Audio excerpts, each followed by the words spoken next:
It was almost sunset when the sleek black limousine glided silently into the winding driveway of the sprawling, glass-walled estate. The vehicle moved like a shadow across the carefully manicured grounds, its polished body catching the fading orange glow of the sinking sun.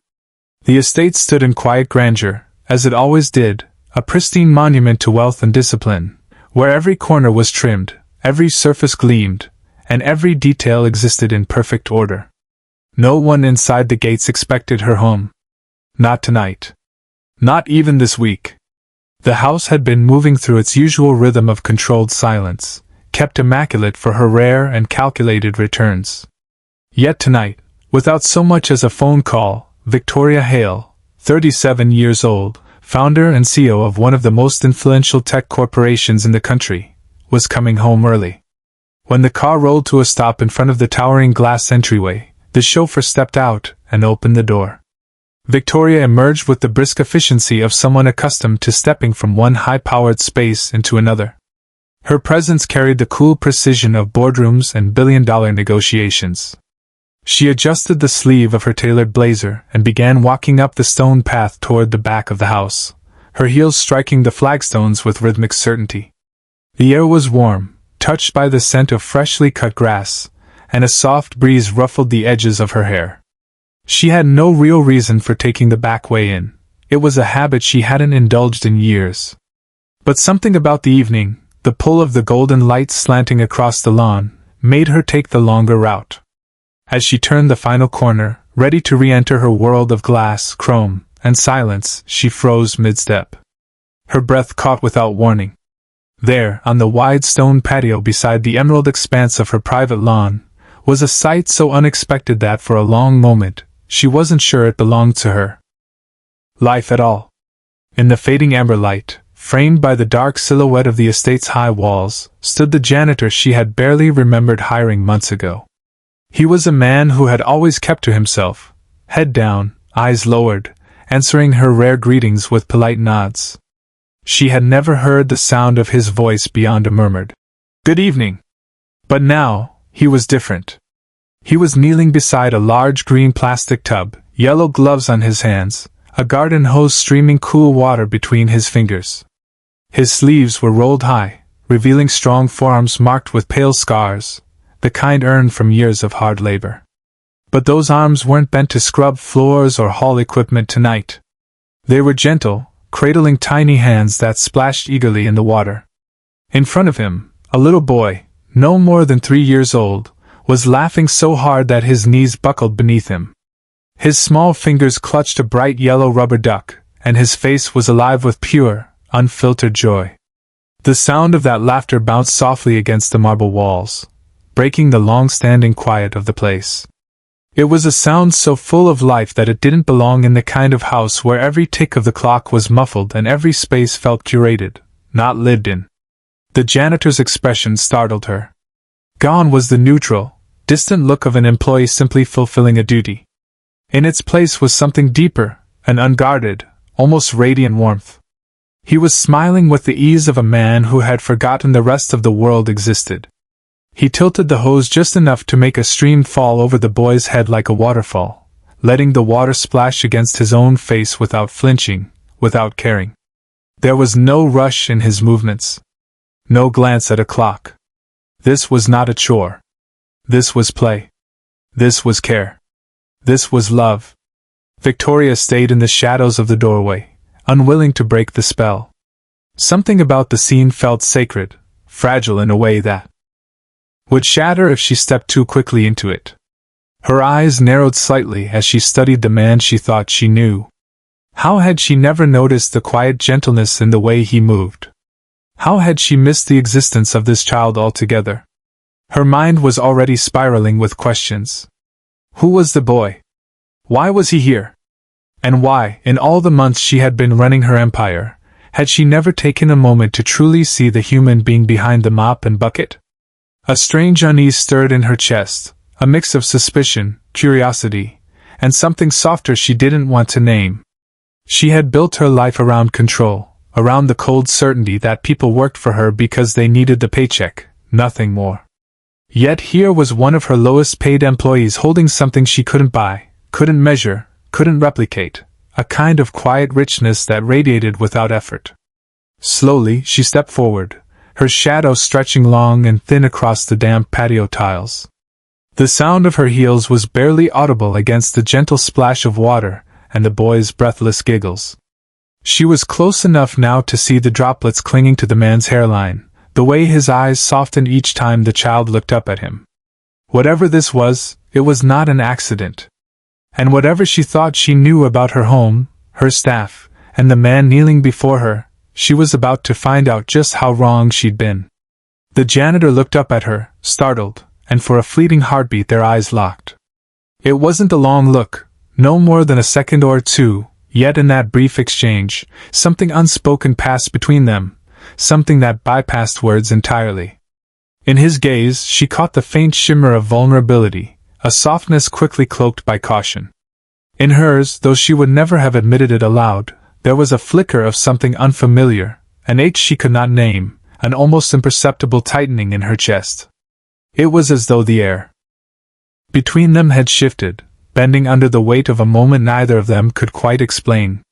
The little boy turned toward her, sensing the presence of a stranger. His big brown eyes, wide, earnest, and unguarded, fixed on her with a mix of curiosity and caution. He clutched his yellow rubber duck tighter to his chest, as though it were a shield, and instinctively leaned closer to the man beside him. That single movement, small and natural, spoke volumes about where his trust lay. The janitor, Michael, if her memory served, shifted slightly, his body straightening just enough to suggest he was bracing for impact. There was something in his posture, a quiet readiness, the kind of stance that came from years of learning how to make oneself invisible in the presence of authority. A mix of respect and wariness.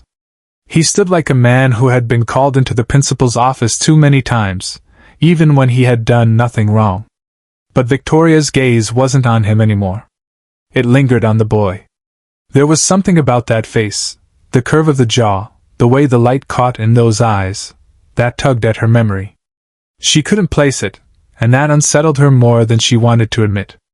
The familiarity was faint, like a melody she'd heard only once long ago, yet it clung to her, demanding recognition.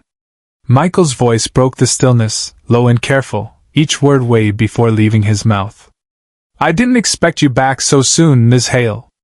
The way he said it was polite, yes, but also guarded, as if each syllable carried an invisible warning. The words hovered in the warm air, either of them rushing to fill the silence that followed. She stepped forward onto the patio, the stone cool beneath the soles of her heels, the faint spray of water brushing against her skin where droplets had spilled over the tub's edge. The sun's warmth touched her face, and for the first time in months, maybe years, she noticed the light, really noticed it, the way it kissed the air in gold. The boy's giggle drew her attention, a quick, bright sound, unburdened by the weight of the world. He was pointing now, his small fingers splayed toward the stream of water where a tiny rainbow shimmered in the mist. She followed his gaze and felt an unexpected pang deep inside. She could not recall the last time she had paused to notice something so fleeting, so unassuming, and yet so quietly beautiful.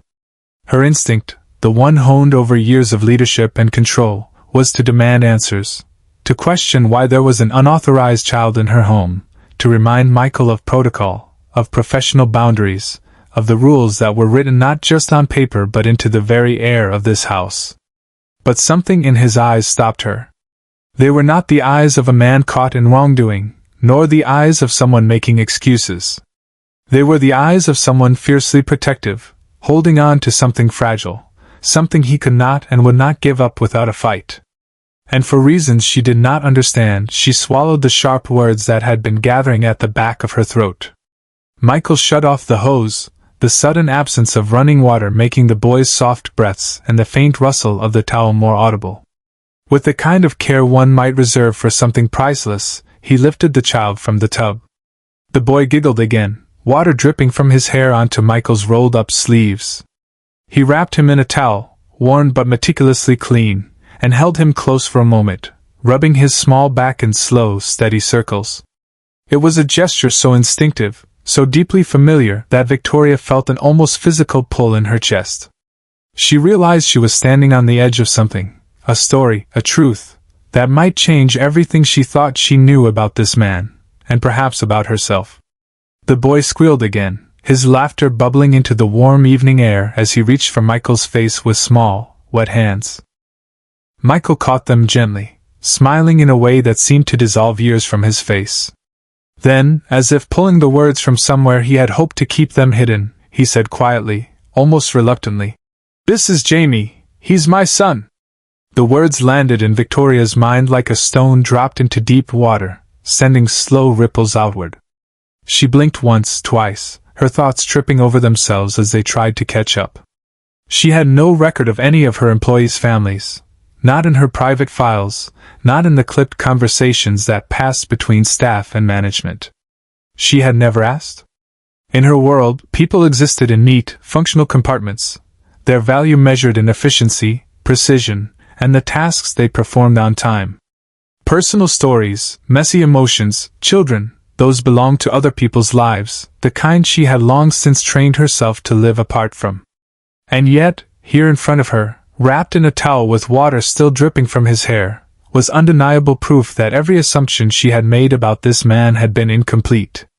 Michael didn't wait for her to respond. Instead, he set Jamie down gently on a soft towel he had spread across the warm patio tiles. The boy immediately busied himself with the yellow rubber duck, pressing it into a shallow puddle and making splashing sounds with his lips. Michael's voice came again, low but steady. "I'm sorry if this is inappropriate," he said, "but I didn't have anywhere else to take him today. His daycare called. There was an emergency, and I couldn't leave him alone." His tone didn't falter, but there was weight in it, the quiet heaviness of a man who had been carrying burdens for so long that the act of carrying them had become second nature. Victoria's gaze drifted past him to the horizon, where the last light of day was deepening from gold into a burnished amber. Somewhere inside her, a long-buried ache stirred. It came in sharp, uninvited flashes, the image of herself at 6 years old, small legs swinging from a kitchen chair in an empty, cold apartment, waiting for a father who never came home early enough. She remembered that feeling, the heavy quiet between the ticks of the clock, and the desperate wish that someone, anyone, might look at her with the kind of unwavering attention Michael was giving his son now. For a woman who could make billion-dollar decisions without hesitation, she found herself strangely unsure of what to say next. The air between them held still, the silence broken only by the sound of Jamie's delighted babble as he made the rubber ducks swim through imaginary waves across the patio. Michael knelt beside him, adjusting the towel around the boy's shoulders with a kind of instinctive care that was almost startling in its intimacy. His large, callous hands moved with improbable gentleness, his body angling just enough to shield the child from the faint evening breeze. That small, unthinking act, protective, quiet, and entirely unperformed, seemed more powerful to her than any public display of devotion she had seen in the polished social circle she moved in. She could have turned and walked away then. Could have left them in peace and made a mental note to speak with her estate manager in the morning about staff conduct. That was what the old version of herself would have done, the version who prided herself on maintaining clear boundaries, the version who saw employees as roles to be filled rather than people to be known. But something rooted her to the spot. "You said his daycare had an emergency," she said finally, her voice softer than she intended. "Why didn't you take the day off?" Michael didn't meet her gaze. "Because I can't afford to miss hours," he said simply. "They cut my last paycheck short when I had to leave early to take Jamie to the clinic. I can't risk it again." The words were matter-of-fact, delivered with the same calm efficiency he might use to describe a maintenance schedule. But beneath that composure, she heard the undercurrent, the low thrum of quiet desperation, the fear of a single misstep that could tip an already precarious balance. She thought of the spreadsheets she reviewed every quarter, the payroll summaries she signed off on without a second thought. In those documents, Michael was just another line in the maintenance staff section, his name blurred into a string of numbers. She had never once considered what it might mean for someone like him to lose even a handful of hours' pay. For her, time was something to be traded, stretched, even wasted if the occasion called for it. For him, it was survival. Jamie suddenly tottered toward her, leaving a trail of damp footprints across the smooth stone tiles. Victoria stiffened instinctively, unaccustomed to the unpredictability of children. He stopped just in front of her, tilting his head back so far it was almost comical. His hair was still dripping, his cheeks pink from the warm water and the fading sun. He studied her with solemn curiosity for a long moment before holding out the rubber duck in both hands. She hesitated, then reached down and took it, feeling the surprising weight of the small toy, slick and warm from his grasp. Something about the exchange felt disarming. She found herself kneeling without thinking, her expensive trousers brushing against the wet stone. Jamie's small hand rested briefly on hers before he scurried back to Michael's side, as if the contact had been enough to satisfy some unspoken question. Michael gathered the boy into his lap, wrapping the towel tighter. "We'll be out of your way in a minute," he murmured, not quite looking at her. But Victoria didn't move.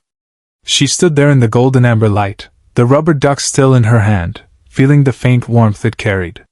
And for the first time in a long while, she realized she didn't want to walk away. Something had cracked, not a break, exactly, but a fracture in the clean, ordered glass walls she had built around her life.